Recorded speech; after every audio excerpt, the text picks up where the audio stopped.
পাক রব্বুল আলামিন হযরত উযাইর আলাইহিস সালাতু ওয়াস সালামকে জানিয়ে দিলেন, ও উযাইর, তুমি বনি ইসরাইলদেরকে জানিয়ে দাও, যদি বনি ইসরাইলরা আমার নাফরমানি করে, যদি খারাপ কাজ করে, যদি পাপ করে, তাহলে আমি আল্লাহ পাক রব্বুল আলামিন তাদের উপর এমন একজন জালেম শাসক আমি মুসল্লত করে দেব, জালেম শাসক তাদের উপর চাপিয়ে দেব।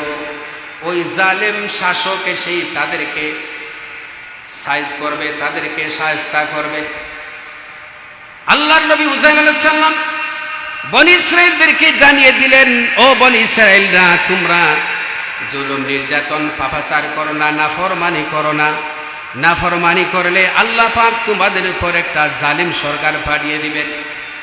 কিন্তু বনি ইসরাইলরা উযাইর আলাইহিস সালামের কথা তারা শুনল না। তারা বিভিন্ন ধরনের পাপ পঙ্কিলতা, বিভিন্ন অত্যাচার আর নির্যাতনে তারা নিমজ্জিত হলো, পাপ শুরু করলো। আল্লাহ পাক রব্বুল আলামিন এই বনি ইসরাইলদেরকে শাস্তা করার জন্য এমন একটা জালিম সরকার পাঠালেন। ইরাকের বাবেল শহরে একটা জালেম সরকার, তার নাম ছিল বখতেনসর। তার নাম কি? বখতেনসর।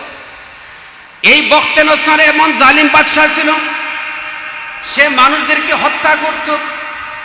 এমনকি সে জেরুজালেম আক্রমণ করলো, বাইতুল মুকদ্দাসকে আক্রমণ করে দখল করে বাইতুল মুকদ্দাস, আল্লাহ পাকের এই পবিত্র ঘরখানাকে ধ্বংস করলো।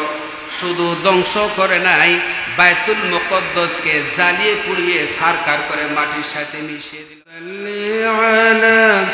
সাইয়্যিদিনা মাওলানা মুহাম্মদ ওয়া আলা আলি সাইয়্যিদিনা মাওলানা মুহাম্মদ বালাগাল উলা বিকামালিহি কাশাফাদ দুজা বিজামালিহি حسنت جميع خصاله صلوا عليه وآله। হযরত উলামায়ে কেরাম, উপস্থিত আমার দিনদার ইমানদার মুসলমান ভাইরা, পর্দার ভিতরে অবস্থানরত আমার মুসলমান মা ও বোনেরা, আসসালামু আলাইকুম ওয়া রাহমাতুল্লাহি ওয়া বারাকাতুহু। আমরা মহান আল্লাহ তাবারকা ওয়া তাআলার দরবারে একান্ত গোলামের মতো শ্রদ্ধা ভরে নতশিরে আল্লাহ পাকের শেখানো ভাষায় শুকরিয়া আদায় করছি। আমরা সকলেই অন্তরের অন্তঃস্থল দিয়ে মহব্বতের সাথে কালিমাতু শুকরিয়া আদায় করছি। আমরা সকলে পড়ছি আলহামদুলিল্লাহ। আল্লাহ পাকের শুকরিয়া প্রশংসা আদায় করলাম। ভাইরা আমার, আমরা হচ্ছে মুসলমান, ইসলাম আমাদের ধর্ম। আমরা 60টি বিষয়ের উপর ঈমান এনে আমরা মুসলমান হয়েছি। ঈমানে মুফাসসিলের ভিতরে সেই ঈমানগুলা আমরা ঘোষণা করেছি। আল্লাহর প্রতি ঈমান, ফেরেশতাদের প্রতি ঈমান, আসমানি কিতাবসমূহের উপর ঈমান, নবী রাসূলদের উপর ঈমান, আখিরাতের প্রতি ঈমান এবং ভালো মন্দ তাকদীরের প্রতি ঈমান, আর ওয়াল বা'স বাদাল মাউত, এবং মৃত্যুর পরে আবার পুনর্জীবন, মৃত্যুর পরে আবার জীবিত হওয়া, এই বিষয়ের উপর আমরা ঈমান এনেছি। নবী করিম সাল্লাল্লাহু আলাইহি ওয়াসাল্লাম যখন মক্কি জীবনে কালিমার দাওয়াত দেওয়া শুরু করেন, তখন হুজুর সাল্লাল্লাহু আলাইহি ওয়াসাল্লাম 3টি বিষয়ের উপর 3টি বিষয়কে সামনে নিয়ে দাওয়াত দেওয়া শুরু করলেন। একটা হচ্ছে তাওহীদ, আল্লাহ পাকের একত্ববাদ, আল্লাহ পাক এক, তার কোনো শরীক নাই। এই কথাটা হুজুর সাল্লাল্লাহু আলাইহি ওয়াসাল্লাম মানুষদেরকে বুঝাইতে লাগলেন। এরপরে রেসালত, মুহাম্মদ সাল্লাল্লাহু আলাইহি ওয়াসাল্লাম যে আল্লাহর পক্ষ থেকে রসূল, এই কথাটা নবী করিম সাল্লাল্লাহু আলাইহি সাল্লাম মানুষদেরকে বুঝাইতে লাগলেন।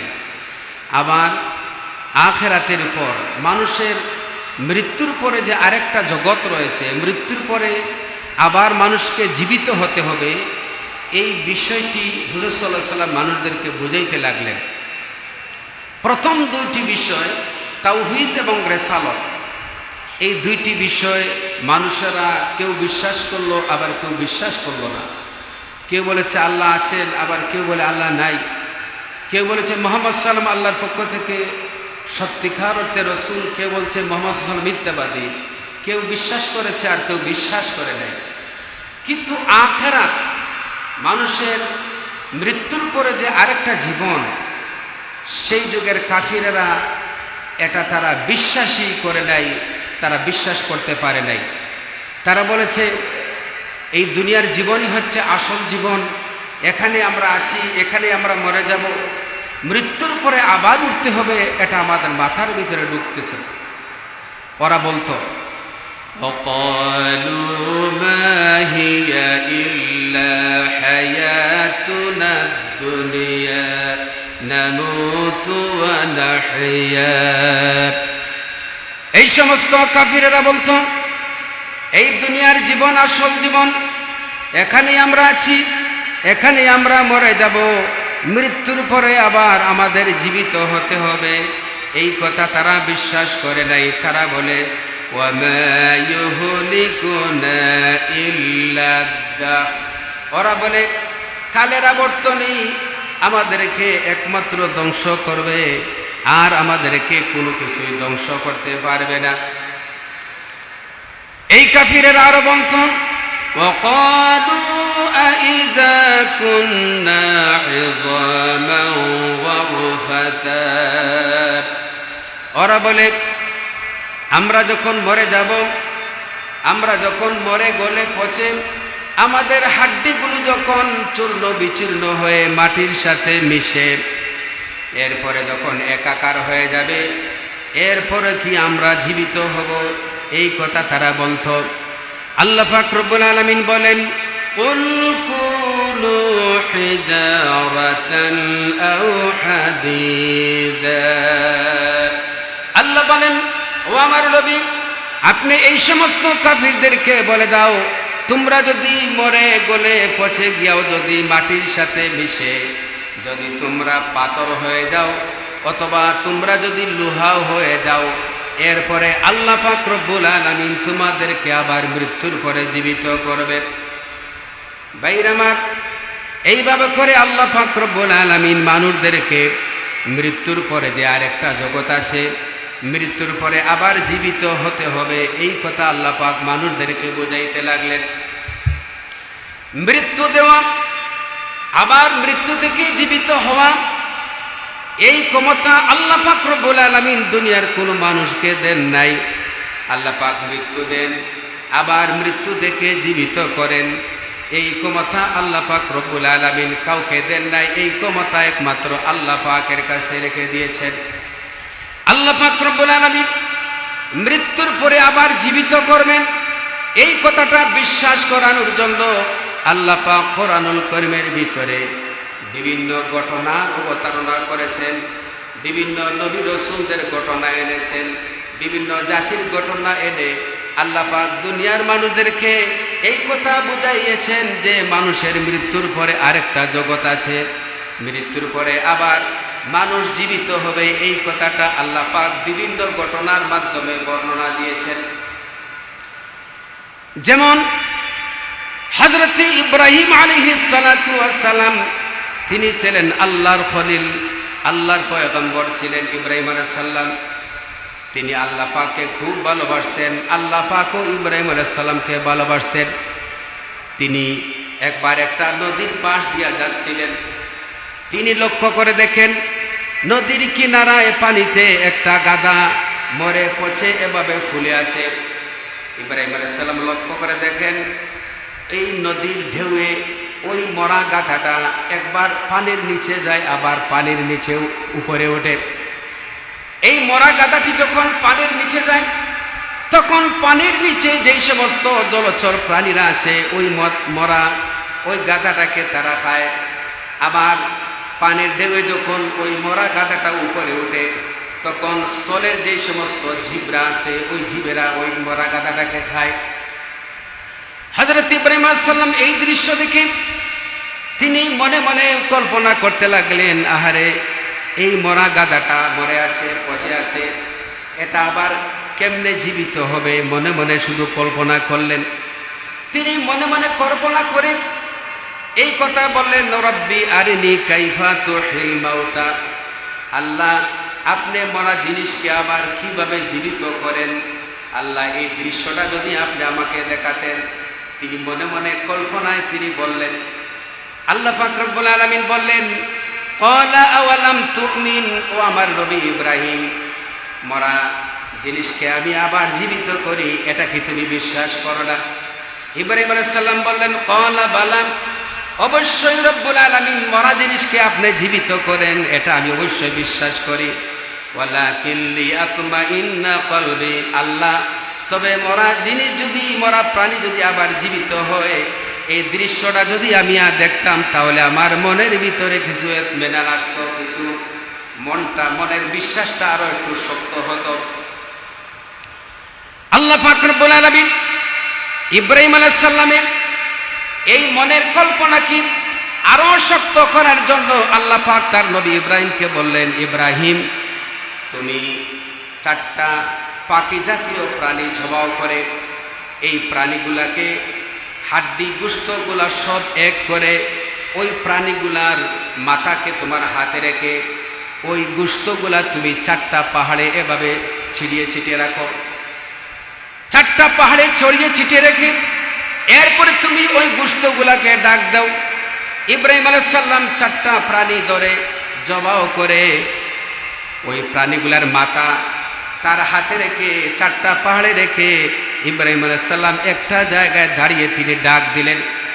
আল্লাহ পাক রব্বুল আলামিনের হুকুমে যে 4টা প্রাণী তিনি জবাই করে ছড়িয়ে ছিটিয়ে রেখেছিলেন, আল্লাহ পাকের হুকুমে 4টা পাহাড় থেকে ওই প্রাণীগুলা সব গোশতগুলা হাড্ডিগুলা আবার সবটা এক জায়গায় হয়ে ইব্রাহিম আলাইহিস সালামের হাতে মাথা রাখা, ওই মাথাটাও এক জায়গায় হয়ে ওই আগের মতো প্রাণীগুলা হয়ে উড়ে গেল। বলেন আল্লাহু আকবার। ভাইরা আমার, আল্লাহ পাক রব্বুল আলামিন হযরত ইব্রাহিম আলাইহিস সালামকে তিনি বাস্তবে দেখিয়ে দিলেন কিভাবে আল্লাহ পাক রব্বুল আলামিন মরা জিনিসকে তিনি আবার জিন্দা করেন। আল্লাহ পাক রব্বুল আলামিন এইভাবে করে নবী রাসূলদের জীবনের ভিতরে বিভিন্ন ঘটনার মাধ্যমে তিনি মৃত্যুকে কিভাবে জীবিত করেন এই দৃশ্য আল্লাহ পাক তার নবী রাসূলদেরকে এবং দুনিয়ার মানুষদেরকে আল্লাহ পাক দেখিয়েছেন। যেমন বনি ইসরাইলের আর একজন নবী হচ্ছেন হযরত ঈসা আলাইহিস সালাতু ওয়াস সালাম। বনি ইসরাইলের সর্বশেষ নবী ঈসা আলাইহিস সালাম, আল্লাহ পাক রব্বুল আলামিন উলুল আজম পয়গম্বর 5 জন নবীর ভিতরে ঈসা আলাইহিস সালাম ছিলেন একজন নবী। আমাদের নবী মুহাম্মদ সাল্লাল্লাহু আলাইহি সাল্লাম এই দুনিয়ায় আসার 570 বছর আগে ঈসা আলাইহিস সালাম দুনিয়ায় এসেছিলেন। আল্লাহ পাক রব্বুল আলামিন কোরআন শরীফের ভিতরে 15টি সূরার ভিতরে হযরত ঈসা আলাইহিস সালাতু ওয়াস সালামের ঘটনা বিভিন্ন বিষয় তিনি আলোচনা করেছেন। আল্লাহ পাক রব্বুল আলামিন হযরত ঈসা আলাইহিস সালামের উপরে ইনজিল কিতাব নাজিল করেছিলেন। আল্লাহ পাক ঈসা আলাইহিস সালামে অনেকগুলা মুজিজা দিয়েছিলেন, অনেকগুলা অলৌকিক ঘটনা মুজিজা দিয়েছিলেন। এর ভিতরে উল্লেখযোগ্য মুজিজা হলো ঈসা আলাইহিস সালাম তিনি যখন কোনো অন্ধ লোকের চোখে যখন হাত বোলাতেন, অন্ধ লোক চোখে দেখে না, এরকম কোনো লোকের চোখে যখন হাত দিতেন তখন সঙ্গে সঙ্গে ওই লোকটা চক্ষুষ্মান হয়ে যাইত, ভালো হয়ে যাইত। কোনো কুষ্ঠরোগী, ডবল রোগী, তার শরীর সাদা হয়ে গিয়েছে, কুষ্ঠরোগীর শরীরে যখন ঈসা আলাইহিস সালাম হাত দিতেন, হাত বোলাতেন, সঙ্গে সঙ্গে কুষ্ঠরোগী ভালো হয়ে যাইত। হযরত ঈসা আলাইহিস সালামের আরেকটা মুজিজা ছিল, তিনি মাটি দিয়া পাখি বানাতেন, পাখি বানাইয়া ওই মাটির তৈরি পাখির ভিতরে তিনি ফু দিতেন। আল্লাহ পাক রব্বুল আলামিনের হুকুমে মাটির তৈরি ওই পাখিটা সে রূপ পাইয়া জিন্দা হইয়া এভাবে উড়ে গাছে গিয়া বসত। এটা ছিল তার মুজিজা। ঈসা আলাইহিস সালামের আরেকটা মুজিজা ছিল, আল্লাহ পাক রব্বুল আলামিন তাকে এমন একটা মুজিজা দিয়েছিলেন, তিনি যখন কোনো মৃত মানুষকে যখন কুম বিইজনিল্লাহ বলে যখন ইশারা করতেন, তখন সঙ্গে সঙ্গে ওই মৃত মানুষ সঙ্গে সঙ্গে জীবিত হইয়া দাঁড়াইয়া যাইত। এটা ছিল তার মুজিজা। হযরত ঈসা আলাইহিস সালাম আল্লাহ পাকের কাছে বললেন, রব্বুল আলামিন আপনি আমাকে এমন একটা মুজিজা দিন। আমার উম্মতেরা জিজ্ঞাসা করেছে, আমি যদি মৃত্যু মানুষকে জীবিত করতে পারি তাহলে তারা আমার উপর ঈমান আনবে। আল্লাহ আপনি আমাকে এই মুজিজা দিন, এই শক্তি দিন, আমি যেন তোমার হুকুমে মৃত্যু মানুষকে জীবিত করতে পারি। আল্লাহ পাক রব্বুল আলামিন বললেন, ও নবী ঈসা আপনি দোয়া বন্ধ করুন, তাড়াতাড়ি করে আপনি যান। তারা যে মৃত মানুষের দিকে বলবে, যে মৃত মানুষকে জীবিত করতে বলবে, আপনি শুধুমাত্র ওই মৃত মানুষের পাশে দাঁড়াইয়া কুম বিইজনিল্লাহ বলে আপনি শুধু অর্ডার করবেন, বাকি আমি দেখব। হযরত ঈসা আলাইহিস সালাম তার জাতির লোকের কাছে এসে বললেন, কোন মানুষকে আমি জীবিত করব বলো। তখন তারা একটা কবর দিকে বলেছিল যে ওই কবরের ভিতরে যে মানুষ আছে ওই কবরস্থ ব্যক্তিকে তুমি জীবিত করে দেখাও। হযরত ঈসা আলাইহিস সালাম কবরের পাশে দাঁড়াইয়া কুম বিইজনিল্লাহ বলে যখন তিনি ডাক দিলেন, সঙ্গে সঙ্গে ওই কবর থেকে একটা লোক বের হয়ে আসলো। কবর থেকে বের হয়ে ঈসা আলাইহিস সালামকে সালাম করলো, আসসালামু আলাইকা ইয়া ঈসা রুহুল্লাহ। এই কবরস্থ ব্যক্তি জীবিত হয়ে সালাম করলাম। হযরত ঈসা আলাইহিস সালাম বললেন, তুমি কে, তোমার পরিচয় কি? ওই লোকটা বলল, ওগো আল্লাহর নবী ঈসা, আমার পরিচয় হলো আমি নূহ আলাইহিস সালাতু ওয়াস সালামের এক সন্তান শাম, আমার মৃত্যু হয়েছে। ভাইরা আমার, আল্লাহ পাক রব্বুল আলামিন মৃত মানুষকে জীবিত করেন, তবে আল্লাহ পাক দুনিয়ার মানুষদেরকে বুঝাইতে চান তার নবীর মাধ্যমে, আমার হুকুমেও নবী মৃত মানুষকে জীবিত করতে পারেন। আসলে ঈসা আলাইহিস সালাম মৃত মানুষকে জীবিত করার কোনো শক্তি নাই, জোরে বলেন আসেনি। নবী রাসূলদের কোনো মানুষের মৃত মানুষকে জীবিত করতে পারবে না। আল্লাহ পাক রব্বুল আলামিন ঈসা আলাইহিস সালামের মাধ্যমে তিনি দুনিয়ার মানুষকে জানাইয়া দিতে চান, মৃত মানুষকে একমাত্র আমি জীবিত করতে পারি। ভাইরা আমার, এইভাবে করে বনি ইসরাইলের আরেকজন নবী হযরত উযাইর আলাইহিস সালাতু ওয়াস সালাম, এই নবীর কথা আল্লাহ পাক রব্বুল আলামিন কোরআন শরীফের ভিতরে দুইটা জায়গার ভিতরে বর্ণনা করেছেন। কোন নবী? হযরত উযাইর আলাইহিস সালাতু ওয়াস সালাম। সূরা বাকারার 259 নম্বর আয়াত এবং সূরা তওবার 31 নম্বর আয়াত, এই দুইটা আয়াতের ভিতরে বনি ইসরাইলের একজন নবী হযরত উযাইর আলাইহিস সালাতু ওয়াস সালামের ঘটনা আল্লাহ তাআলা বর্ণনা করেছেন।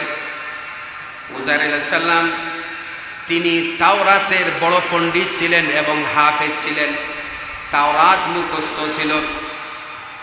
তার বাড়ি ছিল বর্তমান ফিলিস্তিনের জেরুজালেম শহরে।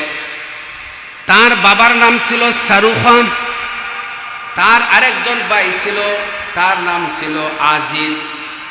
হযরত উযাইর আলাইহিস সালামের তিনি আল্লাহর একজন পয়গম্বর ছিলেন।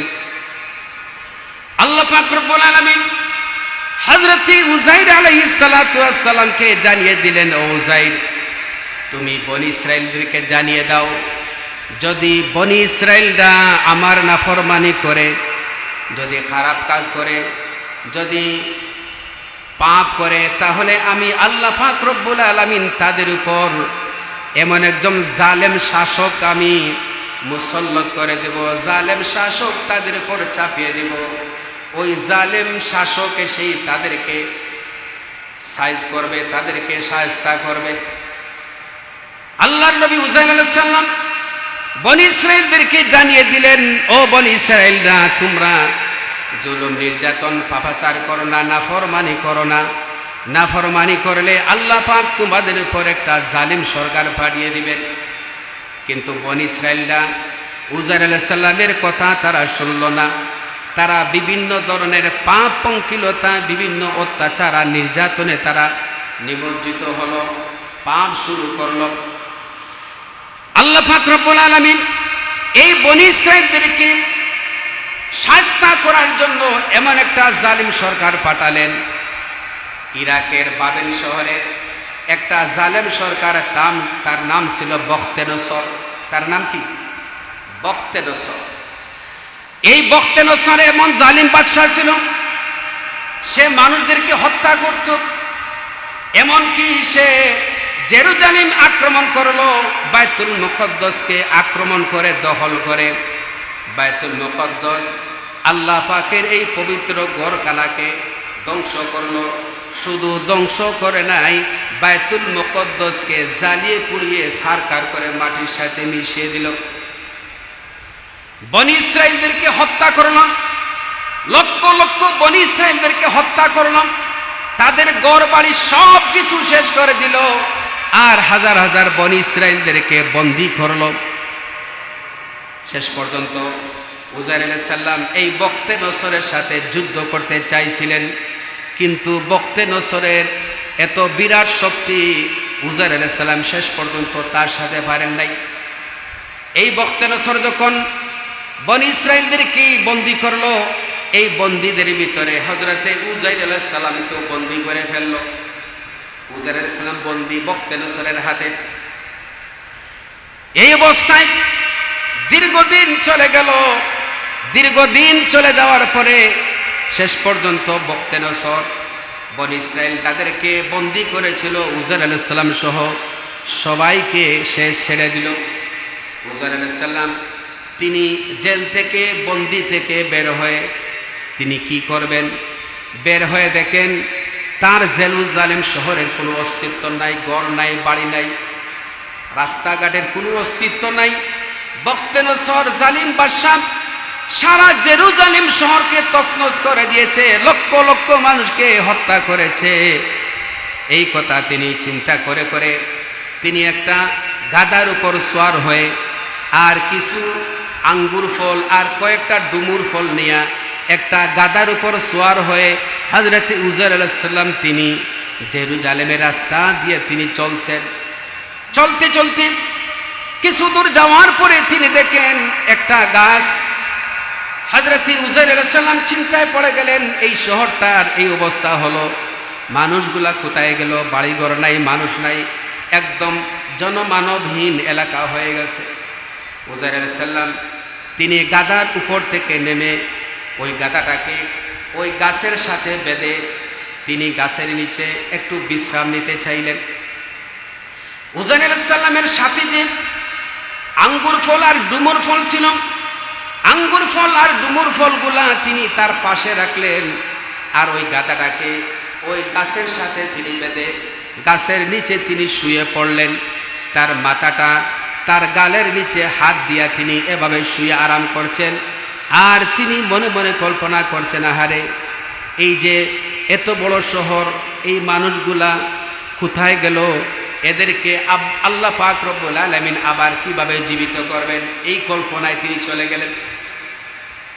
হযরত উজাইর আলাইহিস সালাম তিনি চিন্তার জগতে গেলেন, এই শহরকে আল্লাহ পাক কিভাবে আবার আবাদ করবেন, এই মানুষগুলা কিভাবে আবার জীবিত হবে, ওই দিকে তিনি চলে গেলেন। ওই চিন্তার মধ্যে তিনি পড়ে গেলেন।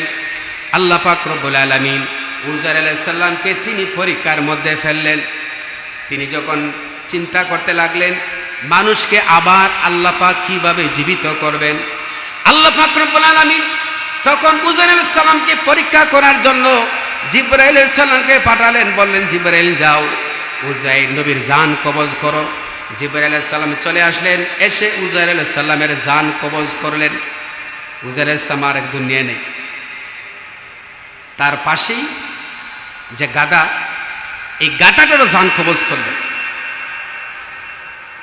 হযরত উজাইর আলাইহিস সালামের জান কবজ করার পরে এইভাবে করে একদিন নয়, 2 দিন নয়, 100 বছর পর্যন্ত উজাইর আলাইহিস সালাম। রব্বুল আলামিন বলেন, ওয়ানজুর ইলা হিমারিক, ও উজাইর নবী তোমার গাদার দিকে লক্ষ্য করো, তোমার গাদা কই?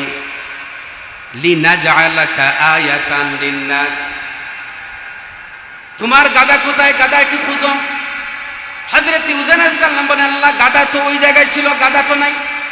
আল্লাহ পাক বলে দিলেন, গাদা নাই, গাদা মৃত্যুবরণ করেছে, গাদার মরণ হয়েছে। এই গাদাকে তুমি খুঁজে পাইবে না। এই গাদাটা মাটির নিচে, তার হাড্ডি গুড্ডি সব মিশে গেছে।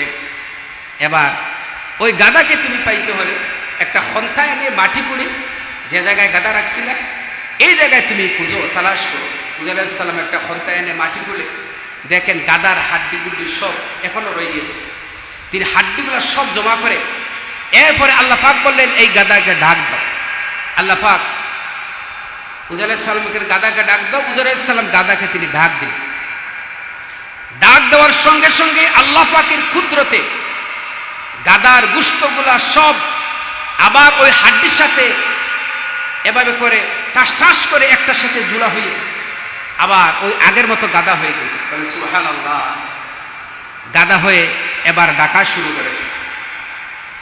হযরতে উজাইর আলাইহিস সালাম তিনি এবার বুঝতে পারলেন যে আল্লাহ পাক ওই যে বলেছিলেন আল্লাহ মৃত্যুকে আবার কিভাবে জীবিত করবেন, আল্লাহ পাক উজাইরকে একটা পরীক্ষার মধ্যে ফেলেছেন।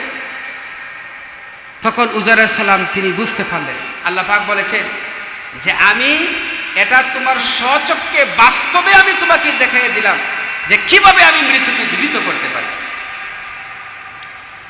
এরপরে উজাইর আলাইহিস সালাম তার ওই খাবার আর পানি খেয়ে ওই গাদার উপর সওয়ার হয়ে তিনি আস্তে আস্তে করে তিনি তার এলাকার দিকে রওনা করলেন।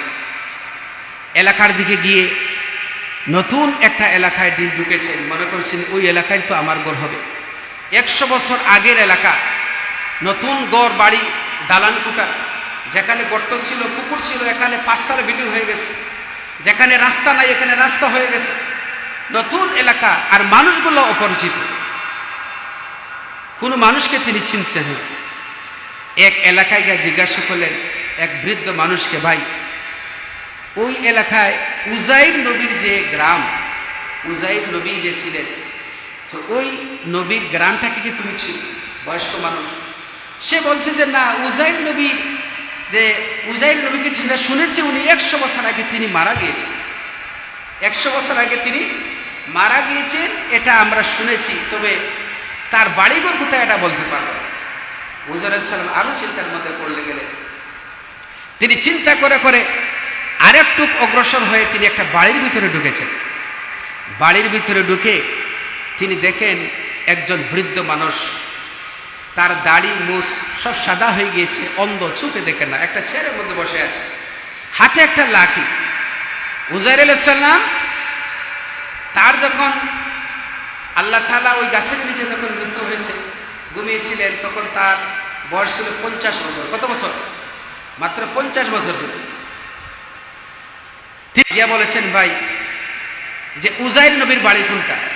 উজাইর নবীকে যে ছিল, তিনি বলেন যে উজাইর নবীকে তিনি তো সে তো আমার আব্বা ছিল, তিনি তো 100 বছর আগে মারা গিয়েছে। ওই লোকটা ছিল উজাইর আলাইহিস সালামের ছেলে।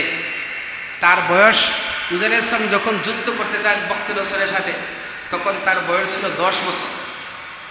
10 বছর ছিল। আর 100 বছর পরে উজাইর আলাইহিস সালাম ফিরে আসছেন, তখন তার ছেলের বয়স কত হবে? 110 বছর। আর উজাইর আলাইহিস সালাম বাপ, তার বয়স 50 বছর। ভাইরা আমার, তখন উজাইর আলাইহিস সালাম তার ছেলেকে তিনি চিনেছেন, পরিচয় হয়েছে। পরিচয় হওয়ার পরে তিনি পরিচয় দিয়েছেন যে আমি উজাইর নবী। অন্ধ মানুষ, তিনি চিনেন না। এরপরে বলেন যে আমি যে উজাইর নবী তার প্রমাণ হলো যে আমি তাওরাত কিতাব মুখস্থ ছিল, আমি তাওরাত কিতাব বলতে পারব। সেই যুগে একমাত্র উজাইর আলাইহিস সালাম একমাত্র ব্যক্তি ছিলেন যিনি তাওরাত কিতাবের হাফেজ ছিলেন। তখন তাওরাত কিতাবটি তিনি তেলাওয়াত করলেন এবং মুখস্থ বলে দিলেন।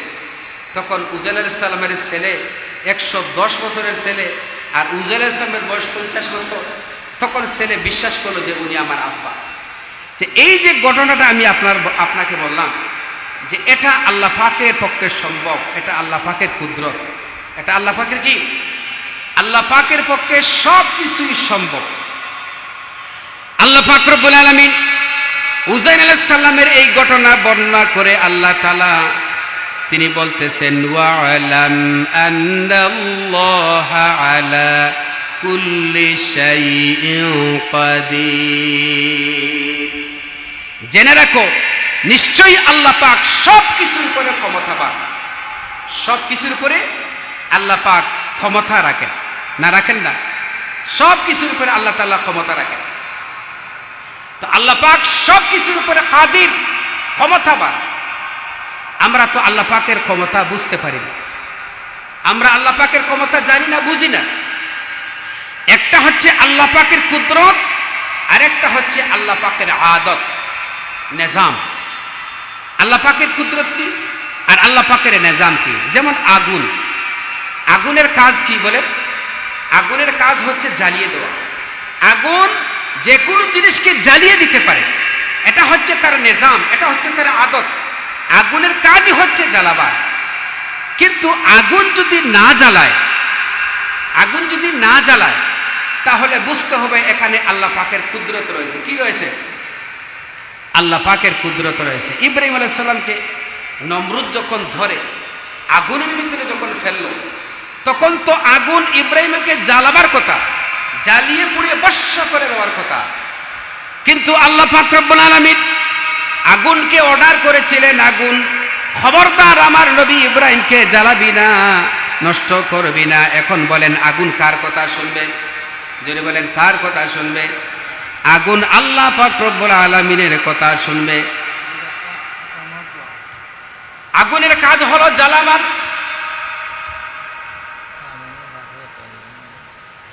আগুনের কাজ হলো জ্বালানো। কিন্তু আল্লাহ পাক রব্বুল আলামিন আগুনকে অর্ডার করেছেন ইব্রাহিমকে না জ্বালানোর জন্য। এটা ছিল আল্লাহ পাকের কুদরত। আল্লাহ পাক রব্বুল আলামিনের হুকুম আগুন শুনবে। ছুরি যেটা দিয়ে আমরা কাটি, ছুরির বৈশিষ্ট্য হলো, কাজ হলো কাটা। এখন ছুরি যদি না কাটে তাহলে বুঝতে হবে এখানে আল্লাহ পাকের একটা কুদরত রয়েছে।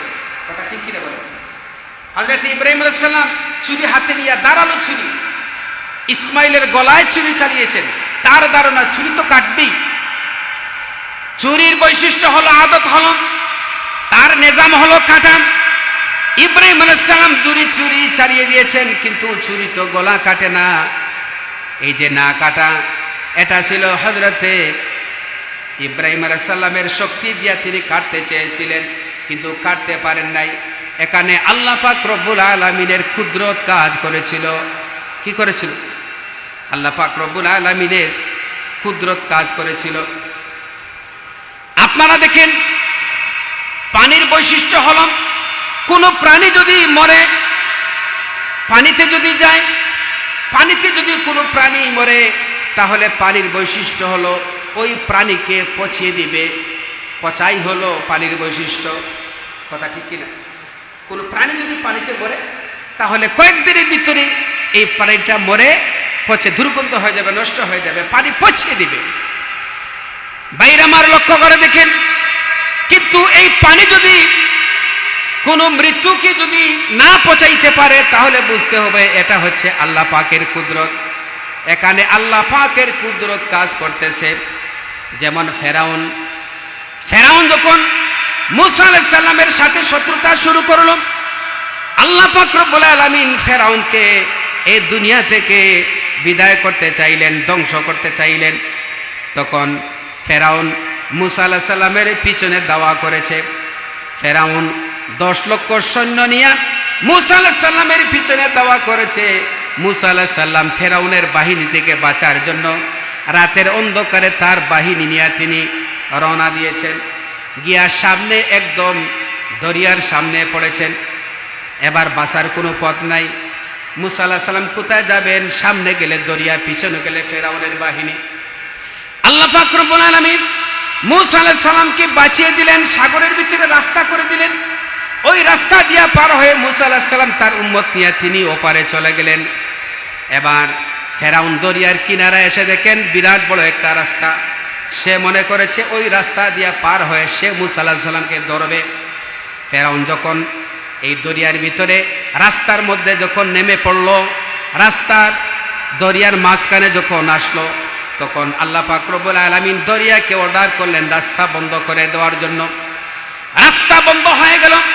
তখন ফেরাউনের যত সৈন্য ছিল, যত বাহিনী ছিল, এই বাহিনীগুলা এই নদীতে তারা মারা গেল। তাদের কোনো অস্তিত্ব নাই, ঢেউয়ে সবকে শেষ করে দিল। একমাত্র আল্লাহ পাক রব্বুল আলামিন ফেরাউনকে জীবিত রাখলেন, তার মরা অবস্থায় রাখলেন। ফেরাউনের যত বাহিনীরা ছিল, সব বাহিনী, সব সৈন্যরা পানিতে মরে সব শেষ হয়ে গেল, পচে গেল। একমাত্র ফেরাউনের শরীরকে আল্লাহ পাক রব্বুল আলামিন অক্ষত রাখলেন। আল্লাহ পাক পানিকে অর্ডার করলেন। আল্লাহ পাক রব্বুল আলামিন বলেন, ফালইয়াউমা নুনাজ্জিকা বিবাদানিক লিতাকুনা লিমান খালফাকা আয়া। আল্লাহ পাক বলেন, ও ফেরাউন, আজকে আমি তোর শরীরকে আমি অক্ষত অবস্থায় রাখবো। আমি তোকে পচাবো না, গলাবো না, আমি এই অবস্থায় তোকে রাখবো, যাতে করে কিয়ামত পর্যন্ত তোর মতো যত শয়তান, তোর মতো যত ছোট ছোট ফেরাউন আসবে, তোকে দেখে যেন ওই ফেরাউনগুলা ওই তোর উত্তর সুরে যেন শিক্ষা গ্রহণ করতে পারে। এই জন্য আমি তোকে অক্ষত অবস্থায় রাখবো। আল্লাহ পানিকে অর্ডার করে দিলে ফেরাউনের লাশ গলাবি না, পচাবি না। এখন পানি কার কথা শুনবে? যদি বলে আল্লাহর কথা শুনবে, কারণ এখানে আল্লাহ পাকের কুদরত কাজ করেছিল, আল্লাহ পাকের নিজাম নয়। আল্লাহ পাক যদি অর্ডার না করতেন তাহলে ওই নদীতেই ফেরাউনের লাশ পচে শেষ হয়ে যাইত। আল্লাহ অর্ডার করে দিয়েছেন পানিকে, খবরদার পচাবি না, গলাবি না। ফেরাউনের লাশ একদম অক্ষত অবস্থায় এই অবস্থায় ছিল। এই ফেরাউনের লাশের অনেক ইতিহাস আপনারা জানেন। 1981 সনে ফ্রান্সের একজন বড় চিকিৎসা বিজ্ঞানী ছিলেন ডক্টর মরিস বুকাইলি। 1981 সনের ডক্টর মরিস বুকাইলি, তার নেতৃত্বে একদল চিকিৎসা বিজ্ঞানীরা তারা তখন মিশরের বাদশার কাছে তারা দরখাস্ত করলো যে আমরা এই ফেরাউনের মমি নিয়ে, এই ফেরাউনের লাশ নিয়ে আমরা একটু গবেষণা করতে চাই। আমরা গবেষণা করতে চাই তার বডি নিয়ে, তার লাশ নিয়ে। শেষ পর্যন্ত 1981 সনে মিশরের সরকার ডক্টর মরিস বুকাইলি সহ একদল চিকিৎসা বিজ্ঞানীকে তারা পারমিশন দিয়ে দিল যে ফেরাউনের লাশ নিয়ে তোমরা গবেষণা করতে পারো। সেই সময় ফেরাউনের পাসপোর্ট পর্যন্ত হয়েছিল। 1981 সনে ডক্টর মরিস বুকাইলির নেতৃত্বে এই ফেরাউনের লাশটাকে তারা তখন ফ্রান্সে তারা নিয়ে গেছে। ফ্রান্সে নিয়ে এই ফেরাউনের লাশকে তারা গবেষণা করেছে। গবেষণা করে তারা পেয়েছে যে এই লাশটা নদীতে মারা গিয়েছে। এই ফেরাউনের লাশের শরীরের ভিতরে তারা লবণাক্ত পেয়েছে, অর্থাৎ লবণের একটা আপনার আলামত পেয়েছে। তখন ডক্টর মরিস বুকাইলি সহ এই ফ্রান্সের এই চিকিৎসক তারা সাংবাদিক সম্মেলন করে গোটা বিশ্বকে তারা বলে দিয়েছিল যে এই ফেরাউনি আজ থেকে নিয়ে 3500 বছর আগে সে নদীতে মারা গিয়েছে। আল্লাহু আকবার বলে। তখন ডক্টর মরিস বুকাইলি তিনি কোরআন শরীফের সূরা তওবা 31 নম্বর আয়াতের বিশ্বাস করেছিল, এমনকি সে ইসলাম যে সত্য, কোরআন যে সত্য, এটা তারা বিশ্বাস করেছিল। আল্লাহু আকবার বলে। ভাইরা আমার, এই যে বর্তমানে মিশরে জাদুঘরে আজও প্রায় অনেকগুলা মমি রয়েছে মিশরের জাদুঘরের ভিতরে। এই মমিগুলোর ভিতরে 8টা মমি রয়েছে, ফেরাউনের লাশ রয়েছে। মিশরের যত বাদশা ছিল এই বাদশাগুলার নাম ছিল ফেরাউন, তারা ফেরাউন নাম রাখত। এই মিশরের জাদুঘরের ভিতরে যে 8টা মমি লাশ রয়েছে ফেরাউনের, 8টা ফেরাউনের লাশ, এর ভিতরে 2 নম্বর যে ফেরাউনের লাশ, এটা হচ্ছে আসল ফেরাউন। এই ফেরাউনের লাশ দিয়া চিকিৎসা বিজ্ঞানীরা তারা গবেষণা করেছিল যে এই যে ফেরাউনের লাশটা আল্লাহ পাক অক্ষত অবস্থায় রাখলেন, পানি দিয়া পচালেন না, গলালেন না। এটা আল্লাহ পাকের কুদরত কাজ চলেছে, এটা আল্লাহ পাকের পক্ষে সম্ভব। আল্লাহ পাক বলছেন আমি চাইলে সব কিছু পারি, পারেন না? জুড়ে বলেন, আল্লাহ পাক চাইলে পারেন।